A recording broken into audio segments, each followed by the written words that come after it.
Olá pessoal, sejam muito bem-vindos a mais um Redcast, o primeiro podcast de cibersegurança do Brasil. Sou Eduardo Beruni Lopes, CEO aqui da Red Belt Security, e junto comigo, para conduzir esse episódio, está Matheus Borges, diretor comercial da Red Belt. E o tema de hoje, vamos falar novamente de Zero Trust. Por que eu falo novamente? É um tema que eu entendo que deveria estar no nosso dia a dia, é o que nós temos que, acho que, entender de fato. E não é uma ferramenta, né? É um conceito, é algo que você tem que fazer uma jornada de fato. E aqui com a gente hoje estão Fernando Galdino, CISO na Eurofarma, e Leonel Conte, gerente de segurança e acessos na Sompo Seguros. Pessoal, bem-vindos, bem-vindo Matheus. Muito obrigado, um prazer estar com vocês aqui. Léo. Eu que agradeço pelo convite, vamos lá. Fer. Muito obrigado, uma honra, uma alegria estar com vocês aqui de novo, valeu. Demais, gente. Então o assunto é muito legal, muito interessante. Então ali para a gente começar, né, trazendo algumas informações, então só para deixar claro novamente, Zero Trust não é um produto, não é uma ferramenta apenas, tá? E nem é um serviço, ele é de fato um conceito. E quando nós falamos de conceito, por padrão, a gente tem ali que confiar que tudo que está dentro do nosso ambiente ou que irá se conectar ao nosso ambiente, nós não confiamos. Esse é o modelo Zero Trust ou confiança zero. Então ele já pressupõe que uma violação aconteceu e devido a isso, cada solicitação nova passa por um controle, passa por um acesso. Baseado nisso, o que vocês acham desse conceito? O que vocês acham dessa jornada? Como que está acontecendo no dia a dia de vocês? É algo simples? É algo que tem que ser realmente revisitado dia a dia? Ou é algo que você consegue talvez dar um check em algumas ferramentas e deixar isso funcional? Léo, começando por você, por favor. Bom, assim, complementando tudo que você disse, Zero Trust é uma jornada, né? E acho que todas as empresas, nós trabalhamos aí, já temos algumas experiências em algumas empresas, a gente sabe que essa jornada já começou, né? Tem gente que fala assim, poxa, eu preciso começar a pensar em ZTNA, né? Zero Trust. Não. Você já, querendo ou não, se você já tem uma área de segurança, uma área de cyber, ou então uma área de infraestrutura que está bem planejada, possui um CMDB, possui algo do tipo, você já começou a sua jornada.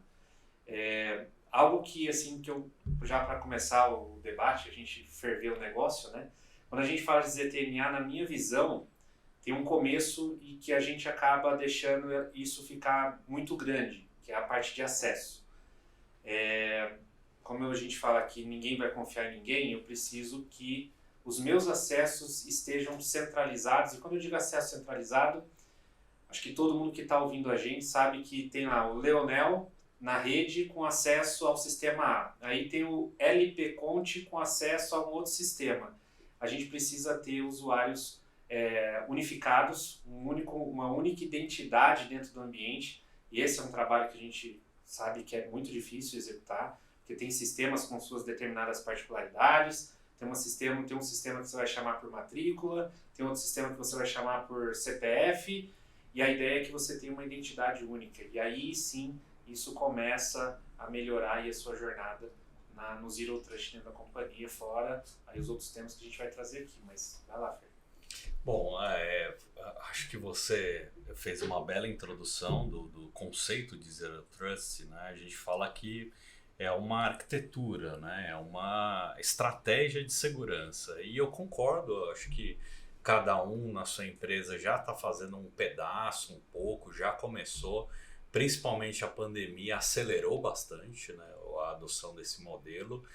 E fazendo aí um histórico, né, a gente tinha a nossa abordagem de segurança muito baseada naquela famosa segurança tradicional de perímetro, né? Então as empresas eram um pouco mais fechadas também, né? Então a única parte ali que ficava exposta na internet era o seu site, seu web services, a sua VPN. E hoje, já no mundo pós-pandemia, a gente trabalha num modelo totalmente diferente, né? Um modelo bem descentralizado, modelo multi-cloud, no meu caso até a fábrica se conectando com os fornecedores, com os clientes, né? a gente vê que a abordagem tradicional de segurança não dá conta mais dos riscos, né, atuais. Então chega essa nova arquitetura que não é tão nova assim, né? A gente já falou um pouquinho que eu escuto falar de Zero Trust desde 2016, 2015, né? E agora nesse novo modelo, né, empresarial, cloud também, né, a gente precisa ter uma arquitetura de segurança um pouco mais voltada para essa questão da identidade, né, para a questão de um modelo de segurança mais baseado em dados também, né, verificação de acessos, né, e esses acabam sendo os pilares do Zero Trust, né? Perfeito. A identidade, o acesso, o device também, né, e o comportamento principalmente, né, desses elementos quando eles acessam a empresa, né? Acho que essa é a grande fundação do Zero Trust, né? E cada um na sua empresa está fazendo um pouquinho. Começou pela identidade, né? Agora estamos olhando um pouco mais para comportamento de acessos, né? E eu acho que, como bem você introduziu, não é um produto, não é um serviço, né? É realmente uma estratégia, né? Um conceito muito mais amplo. Né? Mas olha que engraçado, né? A gente está falando aqui de Zero Trust, pô, a gente vive isso, né? Vocês dois vivem isso nas companhias de vocês, no dia a dia, em rodas. Matheus, a hora que nós estamos ali falando com o mercado, entendendo dores de clientes, novos clientes, daí em diante, você viu o pessoal falar de Zero Trust? Você ouve? A gente ouve muito fornecedores de tecnologia de segurança batendo muito na tecla. E, na minha humilde opinião, existe mercadologicamente, é um termo bonito. É um termo que todo mundo está interessado. Então, para quem cuida da área de marketing de uma empresa que vende tecnologia de segurança, faz muito sentido para eles falarem, tocarem nesse tema. Mas o cliente final, você vê ele pedindo para você Zero Trust? Falando sobre Zero Trust, diretamente não. Não, né? Eu vejo estratégias separadas dentro de uma macro estratégia de Zero Trust muitas vezes, mas isso nem transparece como vamos implementar Zero Trust em um ano.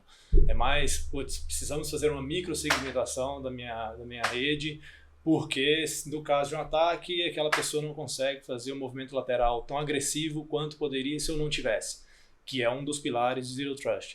Então, eu vejo pilares ou estratégias dentro do modelo Zero Trust sendo aplicadas aqui e ali, mas são raros os casos do cliente que realmente tem uma estratégia e fala, preciso ou estou a caminho de Zero Trust em 2 anos ou em X tempo. Entendi, excelente, excelente. Que isso que é uma coisa que eu também vejo bastante, né? Sabemos que é necessário, sabemos quanto que é importante e parece que, não sei se é uma estratégia interna das empresas ou realmente as pessoas não estão falando tanto nisso daí. Tem um relatório, trazendo números aqui para vocês, da IBM, o Cost of Data Breach Report de 2022, que menciona que 80% das organizações estudadas tiveram mais de uma violação de dados. E o relatório descobriu que o custo dessas violações atinge a média histórica de 4,35 milhões de dólares em 2022, isso para a América Latina, tá? O que representa um aumento de 12%. E nesse mesmo estudo, empresas que comprovam, né, que comprovaram de alguma forma que focam bastante na metodologia, no conceito de Zero Trust, reduzem bastante, em torno de 22% a 23% o custo dessas violações. Quando a gente fala de ações, key wins para essas empresas, o que vocês conseguem assim, dar para a gente dizendo, olha, fazendo isso é um Zero Trust de fato? Liberar VPN para todo mundo é Zero Trust, não é Zero Trust? É necessário, mas como que eu vou fazer para garantir o Zero Trust? O que você acha? Eu vou usar um pouco do que ele disse e um pouco do que você disse. Eu vou defender o lado do cliente, né? O cliente nunca vai chegar para uma empresa terceira e vai falar assim, olha, eu quero um Zero Trust. Por quê? Porque é difícil você ver uma empresa onde ela vai conseguir encapsular tudo o que um Zero Trust pode te oferecer num pacote. Que a gente acabou de falar que é uma jornada, né? Então, eu tenho vários pedacinhos dentro desse conceito e dessa jornada Zero Trust, em que nós aqui do lado como cliente, a gente olha e fala assim, poxa, agora nesse exato momento eu estou com uma dor aqui que eu preciso atender e eu preciso ter visibilidade do meu parque. Aí eu vou utilizar o que você falou, a galera vai lá e começa a procurar a microsegmentação, porque aí ele sabe que eu vou ter um parque mais detalhado, pelo menos os meus servidores, para onde ele está tendo acesso, qual porta está acessando. Sim. E aí depois eu já vinculo isso, porque eu falo assim, poxa, meus usuários já estão começando a ficar numa maturidade interessante. Se eu coloco isso com microsegmentação, eu aumento minha maturidade. Aí eu vou para o comportamento. Eu começo a ver um comportamento dentro da minha rede. Isso vai elevando este nível de maturidade do ZTNA. Então, acho que Quick Win, ele não é tão quick assim, né?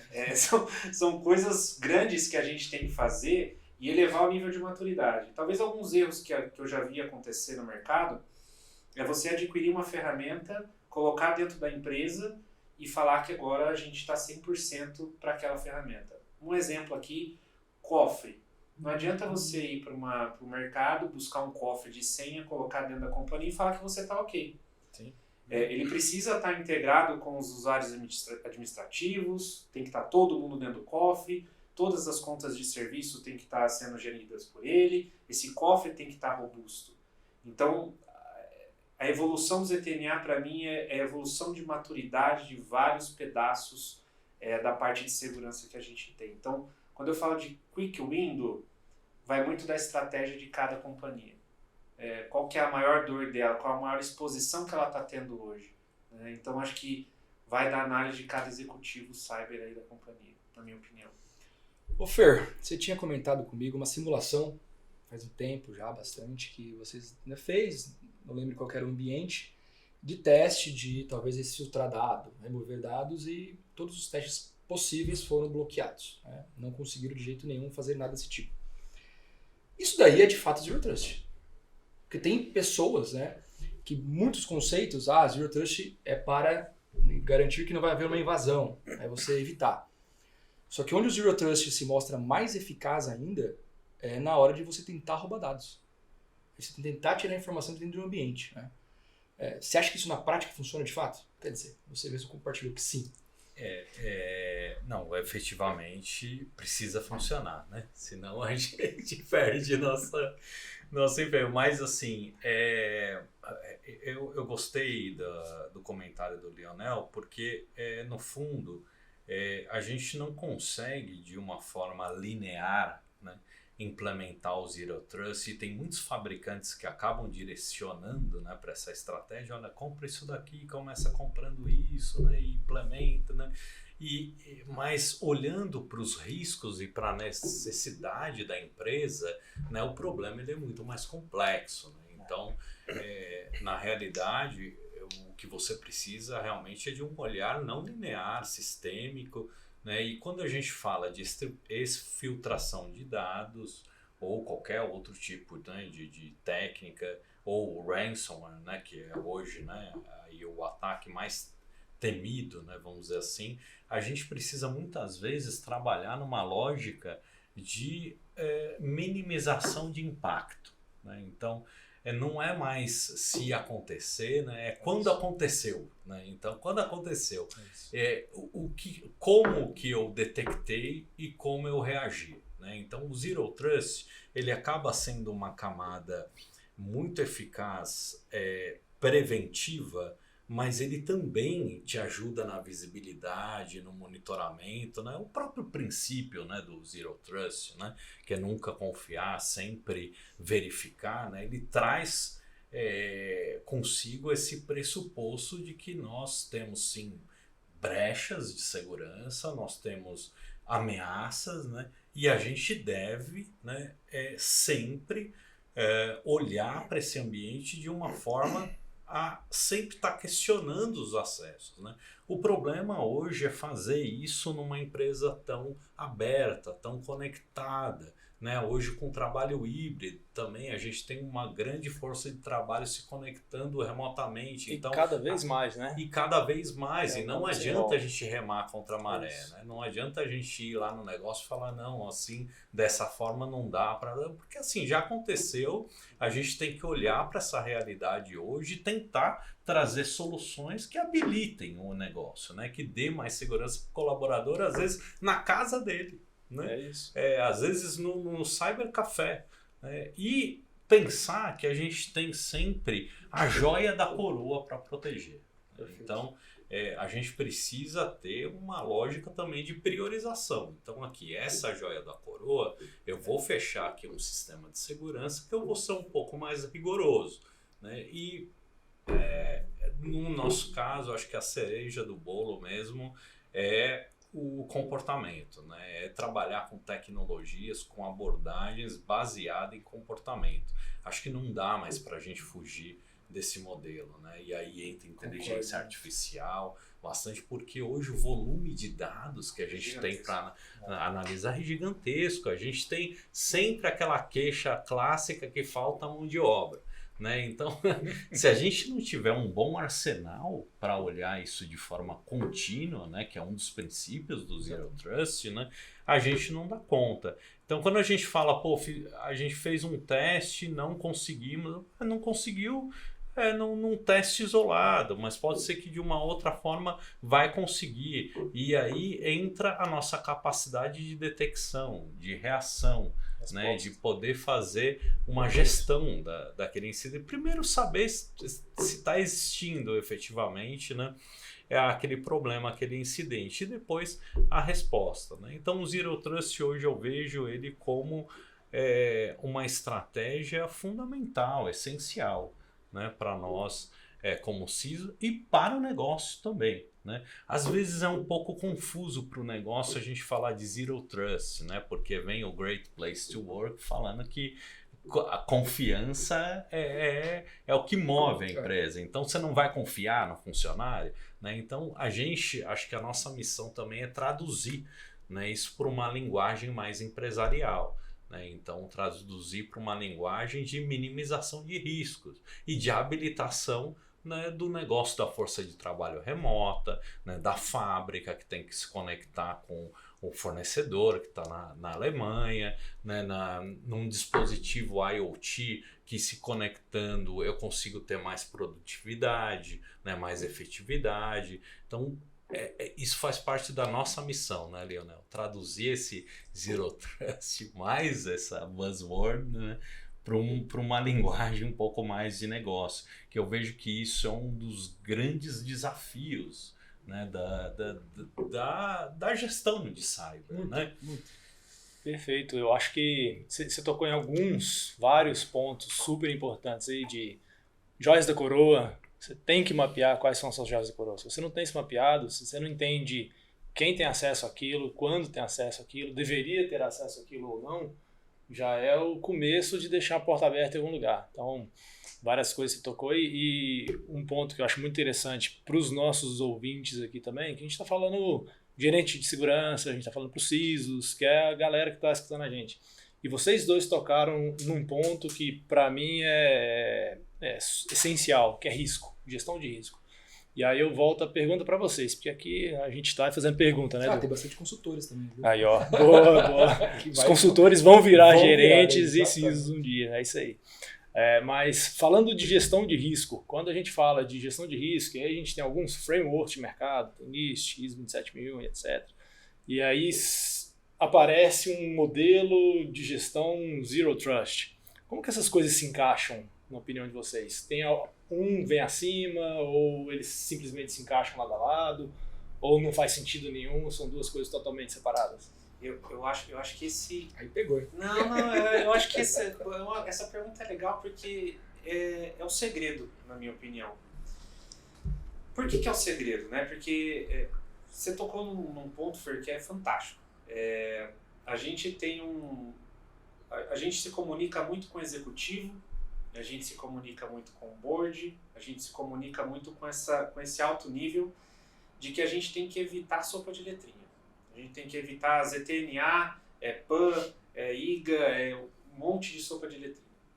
E aí quando você coloca um framework acompanhado, ele se torna algo padrão e que você começa a transferir e mostrar o tamanho do risco que você tem. Que aí você vai ter uma régua de risco, né? Você vai conseguir verificar o seu impacto e a probabilidade daquilo acontecer. E se aquilo acontecer, o que vai impactar no negócio? Que aí eu vou começar a falar de dinheiro, vou começar a falar de instabilidade, vou começar a falar de parada do negócio. Eu acho que esse é um dos maiores segredos que a gente tem que utilizar e que a gente tem que utilizar essa ferramenta constantemente, é parar de olhar o problema e levar esse problema para um executivo falando assim, olha, eu preciso implementar uma solução de cofre porque eu preciso proteger as senhas dos usuários. O que isso vai trazer de benefício? Boa. A gente sabe qual que é o benefício. Nós, de segurança, falamos, cara, mas se de repente o admin vazar, tá, mas eu não consigo tangibilizar. Segurança da informação é qualitativa e eu preciso transformar isso em quantitativo. Eu tenho que falar assim, olha, o impacto para o negócio vai ser esse. Eu posso ter uma parada no ambiente onde, para ramo segurador e para alguns outros ramos, a gente tem, por exemplo, uma base de dados de perdas operacionais. Sim. Então eu tenho um BDPO que eu tenho que falar assim, olha, o quanto que eu pago devido a um incidente ou quanto eu deixo de ganhar devido ao incidente.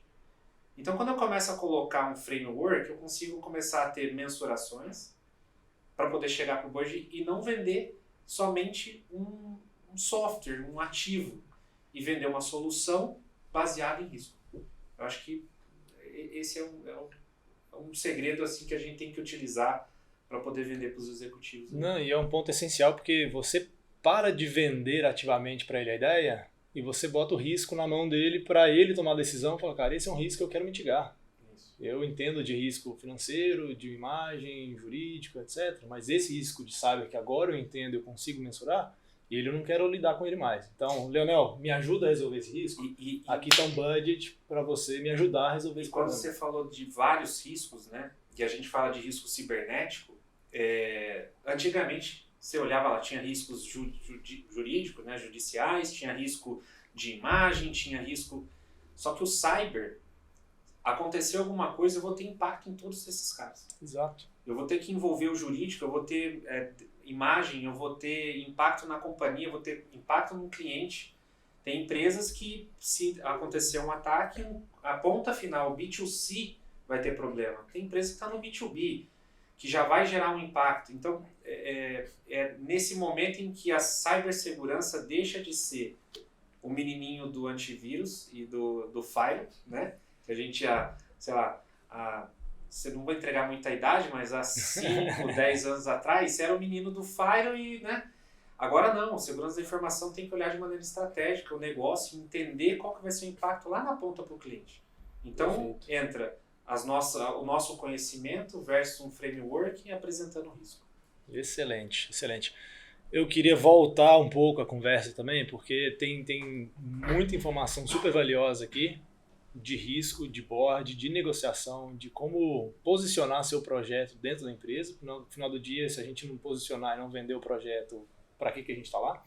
Mas eu queria voltar a conversa para o Zero Trust. E Zero Trust a gente tem algumas, dentro da estratégia, tem alguns pontos específicos de atuação. Como que vocês veem, e aí a gente falou da nossa perspectiva aqui de ver o mercado, de ver nossos clientes, vocês com seus pares, essa conversa existe, isso está caminhando, o Zero Trust é um tema que é discutido nos fóruns que vocês participam e se sim, quais são os próximos passos nessa jornada? Sim, é um tema muito presente, praticamente todos os eventos que a gente participa, está se falando de Zero Trust, mas é curioso que se você perguntar para 10 CISOs o que é Zero Trust, talvez saem 10 definições diferentes. Né? E 10 jornadas diferentes. Né? Então, por isso que a gente volta à questão da estratégia, né? Da abordagem estratégica. Então, não dá para comprar um pacote Zero Trust e implementar e esquecer, né? Exatamente. Então, é vivo, né? Mas é um assunto muito presente. Acho que a pandemia acelerou bastante, né? Como a gente comentou, a adoção, né, de Zero Trust. É um assunto também presente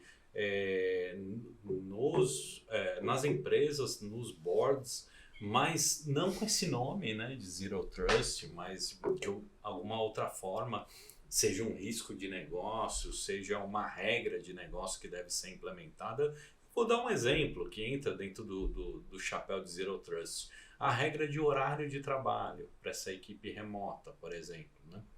A gente sabe que hoje nós temos condições de limitar um determinado horário a sua força de trabalho remota acessar os sistemas da empresa. E que acaba sendo um princípio também de Zero Trust, né? De você ter o acesso somente no horário ali pré-estabelecido, dentro de uma regra pré-estabelecida, e que no final você está ajudando a fazer um risco de negócio, né? Que seja um risco jurídico, um risco trabalhista, né? E que você está ajudando o negócio, inclusive. Né? Nós enfrentamos essa discussão, esse debate durante a pandemia, né? E funcionou. E aí agora o CISO, o cara de segurança, aparecendo não só como um blocker, né? Mas como um enabler, né? E então isso que eu acho que a gente tem que buscar no dia a dia, essa liga com o negócio, né? Talvez até evitar muitas vezes numa apresentação interna a expressão Zero Trust, né? Mas em sim falar de uma estratégia de segurança, de proteção do negócio, né? Pegar elementos que são um pouco mais conhecidos dentro da linguagem corporativa, né? Seja o acesso ao VPN, seja o acesso ao sistema interno, ou seja o acesso ao processo de negócio, né? A produção, por exemplo, nós somos uma empresa que tem um DNA muito produtivo. Então, quando eu falo de risco de parada de produção de medicamento, está todo mundo sensível a isso, né? Então, a minha negociação com eles é ter controles que não vão engessar o negócio, né, mas que vão dar o respaldo para a gente prevenir, detectar e reagir, né? Então, esse é o ponto, né, que a gente tem que chegar na mesa com esse nível de linguagem. Isso é muito importante. E que muitas vezes, aproveitando aqui, abrindo o coração para vocês, que muitas vezes o fornecedor, e principalmente de produto, não entende isso, né? Cospe aquela apresentação, PPT bonito, né? PPT bonito, um monte de caixinha, né? Mostrando a empresa como é, né? E a gente não consegue evoluir essa conversa com o negócio, porque o negócio quer vender, quer produzir, quer aumentar a receita, quer diminuir o custo. E aí, né? O que esse Zero Trust vai me ajudar? Né? Então, acho que esse é o ponto, né? E bom, deixa eu passar aqui para eu vou até anotar aqui depois, porque saiu um insight aqui que eu vejo que é uma falha até minha. E você trouxe assim, você perguntou e eu já anotei aqui como um to-do para mim. Agora vamos compartilhar com a turma. Compartilhar. Uma coisa que talvez seja falha, Leonel falando, tá? Aí os outros CISs, executivos e tudo mais podem já estar fazendo isso. Mas os meus pares,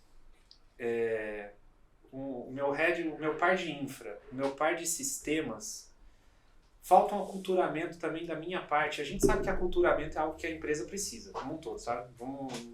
Estamos falando de conscientização de segurança aqui. Mas eu acho que talvez eu preciso iniciar um processo de aculturamento dos meus pares sobre temas de cyber. Por quê? Eu posso chegar pro meu parceiro de infra e falar assim, você sabe o que é o Zero Trust? Ele pode até saber, né? Mas eu mostrar o tamanho do impacto que isso gera para mim, onde ele também vai poder me ajudar a hora que ele for adquirir uma solução lá em infraestrutura. Do mesmo jeito que eu posso chegar pro cara de infra, de sistemas, e falar assim, cara, sabe o que é o Zero Trust? Zero Trust é você não deixar aí num arquivo de conf um usuário e senha aberto em TXT. Olha que doideira. E coisa simples, né?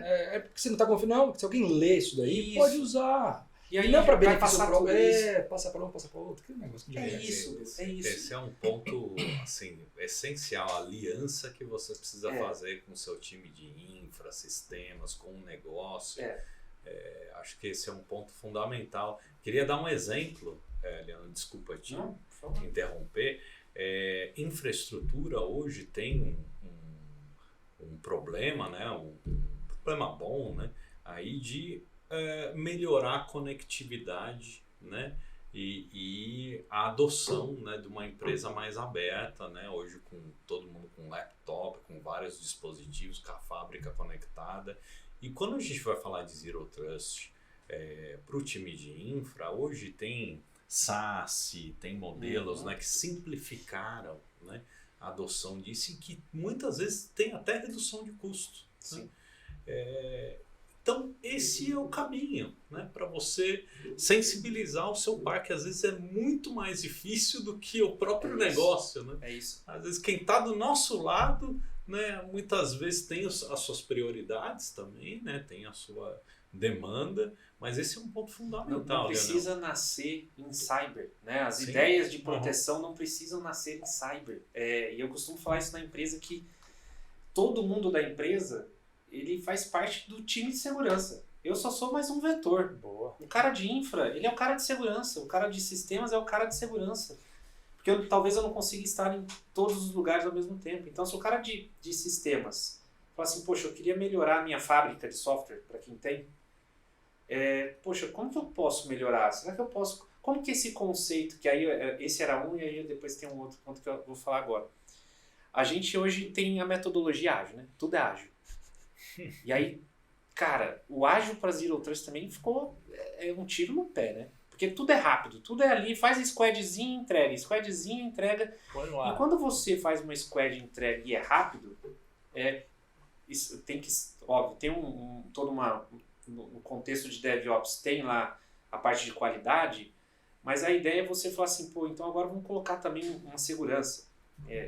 Então, quando você vai falando de ágil, o ágil veio para atrapalhar um pouco, né? Porque às vezes a segurança por si só não consegue acompanhar o ágil. O ágil está lá na frente entregando e a gente está indo atrás. Pelo amor de Deus, vai mais devagar, ágil. Mas a ideia é que se ele lá na frente já tem essa conscientização, o cara de sistemas, cara, ele só vai me ajudar e eu não preciso mais me preocupar. Porque ele vai contratar talvez um terceiro já com uma squad de um champions, dev champions lá. Ou então ele vai contratar com um DevSecOps. Então isso só vai me ajudar. E aí, ou seja, o trabalho de cyber do meu papel fica mais fácil, porque sistemas já está pensando na segurança, infraestrutura, quando ele vai olhar uma VPN nova, que ele quer mudar o parque dele, cara, ele vai falar assim, vem cá, olha essas features que a gente está vendo aqui, é legal para você? Poxa, é legal. A gente só vai um ajudando o outro, aí a coisa só tende a crescer e o Zero Trust caminha. Um exemplo, semana retrasada estávamos no cliente e aí estava o executivo, o CFO, tanto horário de TI, segurança respondia para ele, estava o gerente de infra, estava também o de segurança e aí nós apresentamos ali os indicadores e um dos que estava negativo para nós, ruim, era a quantidade de administradores no ambiente. Mas é um baita de um ambiente e a quantidade, se for ver percentual, baixíssima. Nisso, eu olhei, apresentei e tomei um olhar feio de todos, né? Tirando do CFO. O CFO olhou e falou, mas por que é negativo? Eu falei, porque são muitos administradores. Aí já vieram as defesas automaticamente. Não, mas é que precisa desse, precisa daquele. Eu falei, gente, calma. O problema é que nós não confiamos em vocês. O problema é que no dia a dia, você ter um acesso administrativo pode facilitar muitas coisas. Tanto de você, às vezes, dar um bypass num processo porque o ágil está enchendo o saco, precisa entregar, precisa não sei o que lá. Fui acalmando os ânimos, o CFO, não sei o que lá, mas como que a gente pode fazer para diminuir? E aí veio uma recomendação. Antes de eu falar recomendação, o cara de infra que já estava tentando vender o cofre de senha, ele não sabia como vender. E ele falou, lembra que nós falamos do cofre? É isso. O CFO falou assim, mas você não me explicou isso antes. Então são certas coisas no dia a dia nosso que, se a gente saber, né, traduzir de uma forma de risco, de uma forma que pode impactar o negócio, se não funcionalidade, produto, PPT e falar de valor, né, de preço final, a gente vai ser muito mais feliz e garantir um nível aí de segurança Além maior. disso, quem que são além dos nossos pares, né? Eu, por exemplo, hoje estou numa primeira linha de defesa, né? Então eu tenho meu par de infra, tenho meu par de sistemas e tudo mais. Quem que é o outro amigo dentro da companhia que você tem que ter para buscar uma jornada, para buscar solução, para buscar tudo? Auditoria, área de risco. Tem gente que tem um medo de tomar ponto e fala assim, caramba, eu tô tomando um ponto de auditoria aqui por causa... Cara, eu adoro ponto de auditoria. Assim, num bom sentido. Eu adoro um ponto de auditoria quando ele é realmente, você fala assim, cara, puxa, isso aqui vai me ajudar demais. Por quê? Porque realmente eu não estava conseguindo ter vazão aqui, mas com esse ponto, devido a um SOX, ou devido a qualquer coisa que vocês possuem na empresa de vocês, cara, só vai ajudar. E isso começa a caminhar de uma outra forma. Então, eu acho que parceria é o primeiro ponto do ZTNA Quick Win. Tá? Eu falei que não tinha Quick Win, achei um. Parceria. Achei um. Cara, faz parceria, que eu acho que é a melhor coisa que Não, tem. e expandindo nesse conceito, nessa ideia de parceria, a gente trabalha muito com conscientização de usuários para segurança. E no final do dia, é você arrumar parceiros de segurança no usuário final. Por que não arrumar parceiros de segurança nos seus pares parceiros? Acho que faz todo sentido do mundo e enfim, acho que é uma ideia para a gente tirar aqui. Perguntinha final, né? Nós estamos aqui, o negócio vai voando, que Acabou já? percebe. Ainda não, temos mais alguns. Estou ali só recebendo as plaquinhas de tá acabando, não sei o que. Fer, você já está nessa jornada, que eu te conheço já há alguns anos aí, e eu sei que você já está nessa jornada há um bom tempo, e o Leonel, você também. De fato, você vê ganho, vê melhoria, ou é uma simples sensação de segurança? O que você vê, assim, de forma direta? Não, sem dúvida, eu vejo sim melhorias. Não é mais uma questão de sorte, vamos dizer assim, né? E de modismo, né? É realmente uma abordagem importante. Mas eu vejo também que você precisa complementar. A gente tocou nesse ponto lá no início, né? E eu volto a repetir a questão do comportamento, né? Então olhar para os seus acessos, para a sua identidade, para os seus devices, para o seu workload e olhar para comportamento. A gente acho que precisa virar essa chave, né? Então quando a gente for buscar soluções e parcerias, né, a gente precisa entender que hoje, né, o comportamento e a avaliação e a tomada de decisão em cima de comportamentos é que vai fazer a grande diferença para o negócio, porque a gente não consegue mais bloquear todo mundo, simplesmente colocar uma regra que você vai excluir uma porção, né, de acessos. Os negócios não funcionam mais assim, gente. Os negócios hoje estão querendo acelerar digitalmente, estão querendo plugar mais empresas, estão querendo plugar o seu cliente, né? Então a gente precisa entender esse cenário todo, né, e trabalhar com uma resposta baseada em comportamento, a contexto, né, e sempre realmente fazer essas parcerias para entender e compreender um pouco mais os riscos de negócio, né? Então, se fosse para deixar aqui uma mensagem, eu vou deixar uma mensagem final, buscar esse nível de estratégia de implementação, baseada em comportamento, em inteligência artificial. A gente não tem como dar conta de visibilidade e de ações para o tamanho dos ambientes, né, que a gente tem hoje como responsabilidade para operar. Então, eu deixaria essa mensagem final. E você, senhor Leonel? Caramba, depois do... Sem pressão, hein? Mas eu concordo, e essa jornada Zero Trust, ela te traz um pouco mais de conforto, mas eu sou muito, acho que pessimista, né? Que eu não consigo dormir, mesmo tendo 1000 coisas. Eu acho que a segurança está aí, as coisas estão acontecendo, a gente vê a cada semana que passa é uma invasão em alguma empresa, E a gente às vezes pergunta, fala assim, cara, quando vai ser, né, a minha vez? E a ideia é eu conseguir responder o mais rápido possível. E mesmo com tudo isso de solução, eu acho que esse é o maior foco que a gente tem que ter. A certeza de que 100% seguro a gente não vai estar. Mas que o ZTNA, confiança zero dentro do ambiente, te deixa muito mais confortável, e eu concordo com o Fer quando a gente fala de comportamento. Porque hoje a gente tem robô dentro da empresa, né? A gente tem robô, a gente tem IoT, e eu não posso confiar neles também, né? O ataque pode vir dali. Então, como mensagem final, acho que Zero Trust é algo que todos deveriam... Vocês já fazem, tá? Para quem está ouvindo, vocês já fazem. Para quem ainda não tem isso no coração, acredite. Acredite, vocês já fazem isso. Eu acho que agora é muito mais colocar isso no papel, alinhado à estratégia de negócio. Porque talvez as entregas que você vai ter que fazer só vão mudar de ordem, e aí isso você vai ajustar conforme o negócio da sua companhia. Muito bom, muito bom, gente. Que papo gostoso. Baita de um tópico super interessante. Voou o tempo, já passaram esses 40 minutos. Caramba. Então, agradecer, Matheus, sua presença, como sempre, parceiro. Léo, amigo de longa data. E Fer também, anos e anos aí já na estrada, juntos.